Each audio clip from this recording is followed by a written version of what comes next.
ભાઈ ઘીથી લથબથ આ ઈડલી જોઈ લો અને એની ઉપર જે બેને મસાલો નાખ્યો છે, ચટણી લો અને સાંભાર લઈને સીધું નાખી દો મોઢામાં, અને જે સ્વાદનો બ્લાસ્ટ થશે ને બોસ, તમે કહેશો કે હા હા સમાબેન શું જગ્યા બતાવી. હવે હું તો ઓનેસ્ટ રિવ્યૂ જ આપીશ તમને આ જગ્યાનો. અને હું તો નોર્મલી એક કેફેમાં ગઈ હતી ને આઈ થોટ કે લાવો ને યાર ટ્રાય તો કરે અહીંયા શૂટ કેવું થાય છે.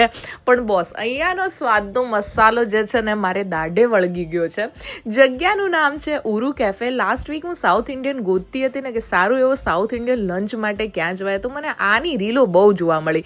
આપણે થયું કે લાવો ને આપણે ઓનેસ્ટ રિવ્યૂની એક રીલ નાખી જ દઈએ. ત્યારે એમ્બિયન્સ એક નંબર છે, એની સાથે મેન્યુ જોયું ને તો 300 રૂપિયાની ઉપર તો કોઈ ડીશ જ નથી. Plus authentic south Indian test છે ભાઈ આનું.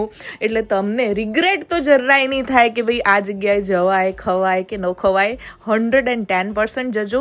નોન પ્રમોશનલ વિડીયો છે એટલે પૈસા લીધા નથી આપણે, સાચું જવાબ આપવાનું છે. જે હશે એ જ કહીશ. તમને એક્સપ્રેશન્સથી ખબર પડી ગયું. આ બેને ડોસા મસાલાની સાથે ભાઈ જે દબાઈને ખાધું ને 300 રૂપિયાની ઉપર તો બિલ નથી આવ્યું, એટલે વધારે ખુશી થઈ.